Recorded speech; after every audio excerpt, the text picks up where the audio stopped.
दोस्तों, इतना तो आप जानते ही होंगे कि प्राचीन समय से ही इस दुनिया के अंदर कई ऐसी सभ्यताएं रहती आई हैं जिन्होंने न सिर्फ स्मारकों का निर्माण किया बल्कि शहर के शहर बसाए।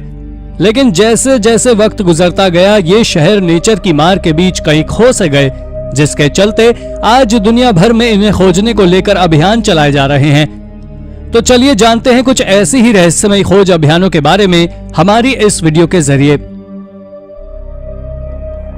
Number 10, the hollow earth expedition. दोस्तों, दिसंबर 1923 में निकोलस और हेलेना नाम के दो रशियन एक्सपीडिटर्स ने भारत के दार्जिलिंग इलाके से तिब्बतन प्लेटियो में शंभाला नाम के एक ऐसे रहस्यमय शहर की खोज शुरू की जो काफी मिस्टीरियस है।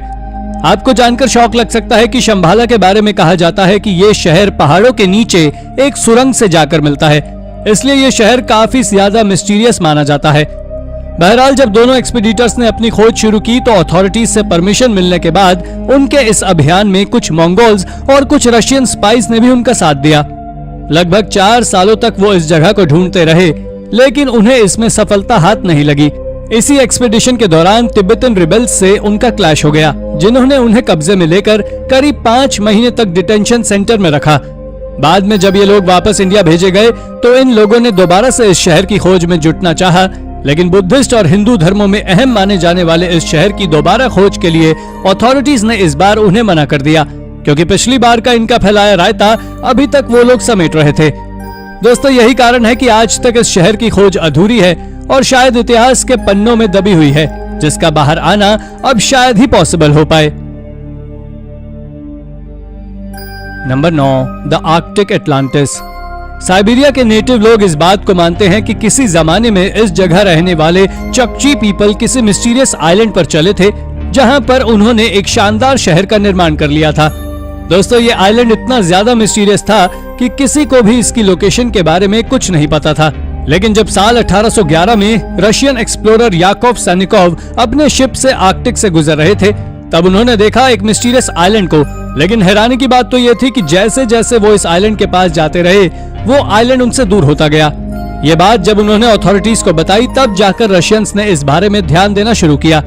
रशियंस ने साल 1899 में एक young explorer Edward von Toll को हायर किया, जिसे इस शहर को किसी भी कॉस्ट पर ढूंढकर नक्शे पर उतारना था। हालांकि ये काफी अनफॉर्चुनेट रहा कि जैसे ही एडवर्ड का शिप सेंट पीटर्सबर्ग से निकला, तो उसके बाद ना तो कभी उनका शिप नजर आया और ना ही कभी एडवर्ड और उनकी टीम नजर आई। कहते हैं कि उनका शिप बर्फ में फंस गया था, जिसके चलते उन्होंने पैदल ही अपनी यात्रा शुरू कर दी, लेकिन उसके बाद वो फिर कभी नजर नहीं आए। नंबर 8, पैटिटी। दोस्तों, मिस्टीरियस लॉस्ट सिटी ऑफ पैटिटी के बारे में कहा जाता है कि यह इनकन एम्पायर का आखिरी स्ट्रॉन्ग होल्ड था, जिसे स्पेनिश एम्पायर ने गिराकर साउथ अमेरिका पर अपना कब्जा जमाया था।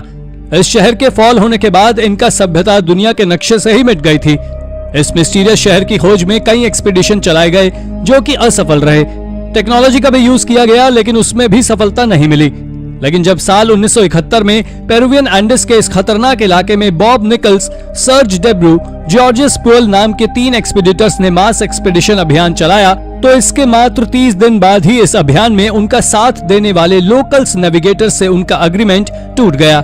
हैरानी की बात तो ये थी कि एक्सपीडिटर्स चाहते तो वापस जा सकते थे, लेकिन उन्होंने अपनी इस खोज को आगे जारी रखना चाहा। लेकिन अफसोस की बात यह रही कि इस इंसिडेंट के बाद वो तीनों फिर कभी दुनिया में नजर नहीं आए। खैर, कुछ रिपोर्ट्स के मुताबिक यहाँ रहने वाले नेटिव लोगों से हुए क्लैश में वो मारे गए थे। नंबर 7, लुलान। आज से करीब 2000 साल पहले चाइनीज रीजन में सिल्क रूट पर लुलान नाम का एक ऐसा किंगडम हुआ करता था जो कि काफी ज्यादा समृद्ध था। लेकिन क्या आपको मालूम है कि लोप नूर नाम की लेक के पानी से फलने फूलने वाला ये शहर अचानक से दुनिया के नक्शे से गायब हो गया। करीब 1600 सालों तक नक्शे से दूर रहने के बाद जब मॉडर्न साइंस ने तरक्की की, तब जाकर इस शहर को ढूंढने के लिए अथॉरिटीज ने एक्सपीडिशंस चलाए। वैसे सबसे शॉकिंग तो ये है कि जितने भी एक्सपीडिशंस इस रीजन में चलाए गए, वो खोज में जाने के बाद फिर कभी वापस नहीं लौटे। कहते हैं कि लोप नूर लेक का पानी सूख जाने के बाद लोगों ने इस जगह को छोड़ दिया था, लेकिन आखिर यहाँ रहने वाले लोग कौन थे और कहां गए, इसके बारे में आज तक किसी को कुछ नहीं पता। साल 1980 में पेंग जियामू नाम के एक और एक्सपीडिटर ने एक्सपीडिशन चलाया, लेकिन वो भी सफल नहीं हो पाए और पेंग भी दोबारा कभी दिखाई नहीं दिए। Number 6, Australian outback. दोस्तों 19वीं सेंचुरी के मिड में ऑस्ट्रेलिया जैसे बड़े कॉन्टिनेंट में सिचुएशन ये थी कि लोगों को ये जानकारी ही नहीं थी कि इनर ऑस्ट्रेलिया के लैंड में आखिर है क्या। इस बात का पता लगाने के लिए साल 1948 में फेमस जर्मन एक्सपीडिटर लडविग लेशार्ड ने एक एक्सपीडिशन चलाया। लेकिन क्या आपको जानकारी है कि इससे पहले भी लडविग ऐसा ही एक एक्सपीडिशन चलाए थे, जिसमें उन्होंने नॉर्थ वेस्ट से लेकर टॉप ऑफ ऑस्ट्रेलिया तक के रीजन को एक्सप्लोर किया था। बहरहाल जब उन्होंने 1948 में ऑस्ट्रेलिया के ईस्ट एंड से लेकर वेस्ट एंड तक के इनर रीजन को एक्सप्लोर करने का सोचा, तो उनकी इस यात्रा में 7 मेन, 20 म्यूल्स, 50 बुलकॉक्स और 7 हॉर्सेस शामिल थे। खैर अफसोस ये है कि अपनी यात्रा को शुरू करने के चंद दिनों बाद ही लडविग और उनकी पूरी टीम गायब हो गई, जिसका बाद में कभी कुछ अता पता नहीं लगा। आखिरी बार लडविग और उनकी टीम को 3 अप्रैल 1848 को देखा गया था, लेकिन उसके बाद इनके साथ क्या हुआ किसी को भी कुछ नहीं मालूम चल पाया। Number 5, the land of लियोनेस। Archaeologist इस बात को मानते हैं कि करीब 2500 और 2000 बीसी में यूके के लैंड्स एंड और आइल्स ऑफ सिसिली में एक ऐसा प्रॉस्पेरस शहर हुआ करता था जो कि अपने टाइम के हिसाब से काफी ज्यादा आगे था। मगर क्या आपको इस बात की जानकारी है कि 11वीं सदी में इस जगह पर आई एक सुनामी ने इस पूरे शहर को तबाह कर इसे पानी में डुबा दिया था। आपको ये जानकर हैरानी होगी कि कहते हैं कि पानी के नीचे आज भी ये शहर मौजूद है, जिसके कई सारे स्ट्रक्चर्स आज भी सही सलामत हैं। लगभग 140 चर्चेस वाले इस शहर के बारे में कहा जाता है कि यही वो जगह थी जहां पर किंग आर्थर ने मॉर्डरेट के साथ अपनी फाइनल बैटल लड़ी थी। इस शहर की खोज में कई एक्सपीडिशन चलाए गए हैं, लेकिन अफसोस कि अभी तक इस सिटी के फिजिकल एविडेंसेस आर्कियोलॉजिस्ट के हाथों से काफी दूर है। पॉसिबली वक्त के साथ ये जरूर उनके हाथ लगकर हम सभी के सामने आ सके। नंबर 4, लिबर्टेटिया। दोस्तों कहते हैं कि 17वीं सदी में मैडागास्कर में पायरेट्स द्वारा एक ऐसी डेमोक्रेटिक सिटी का निर्माण किया गया था जहां पर वो लूट कर लाए पैसे के जरिए एक अच्छी खासी लाइफ जीते थे। इस जगह को पायरेट्स की भाषा में लिबर्टेटिया कहा जाता था। इस बुक के कोई आर्कियोलॉजिकल एविडेंस तो नहीं मिलते, लेकिन इस शहर का जिक्र कैप्टन चार्ल्स जॉनसन द्वारा पायरेट्स के ऊपर लिखी गई एक बुक में जरूर मिलता है। इस बुक की खास बात यह है कि इसमें अभी तक बताई गई सभी घटनाएं सही साबित हुई हैं, इसलिए लोग मानते हैं कि लिबर्टेटिया भी कहीं ना कहीं जरूर एग्जिस्ट करता है।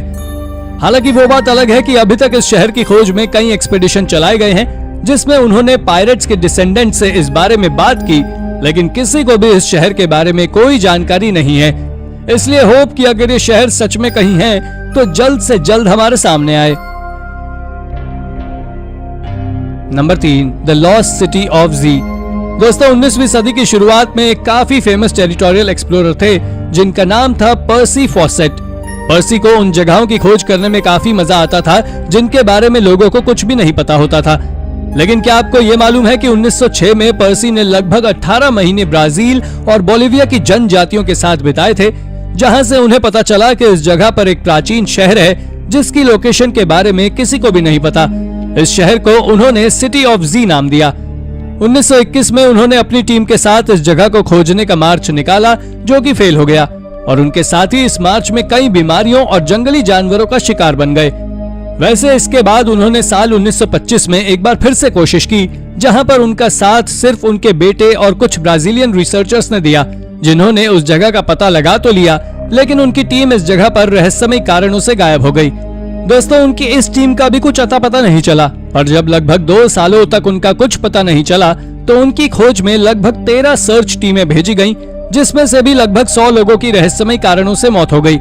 इस पूरे घटनाक्रम में सबसे चौंकाने वाली बात तो ये रही कि जिन पर्सी फॉसेट का पता किसी को नहीं चला, उनकी अंगूठी साल 1979 में एकदम से एक पॉन शॉप में डिस्कवर हुई, जिससे अंदाजा लगाया जा सकता है कि पर्सी के साथ आखिर क्या हुआ होगा।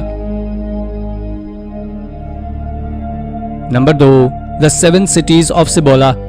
दोस्तों 16वीं सदी में कई स्पेनिश लोग ये बिलीव करते थे कि नॉर्थ अमेरिका में ऐसी सिटीज मौजूद हैं जो सोने से भरी हुई हैं।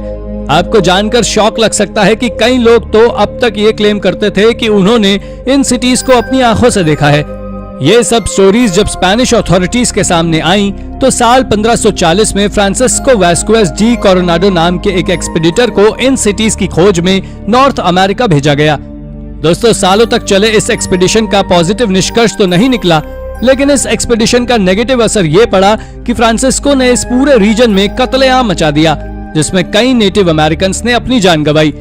हालांकि इस खूनी संघर्ष के बाद ये जरूर सामने आया कि नेटिव अमेरिकन ने ही इन सिटीज के बारे में ये अफवाहें फैलाई थी, जबकि इनका सच्चाई से दूर दूर तक कोई लेना देना नहीं था। हाँ, वो बात अलग है कि उनकी इस अफवाह की वजह से उन्हें ही अपनी जान खोकर खामियाजा भुगतना पड़ा। Number 1, the failed L Dorado expedition.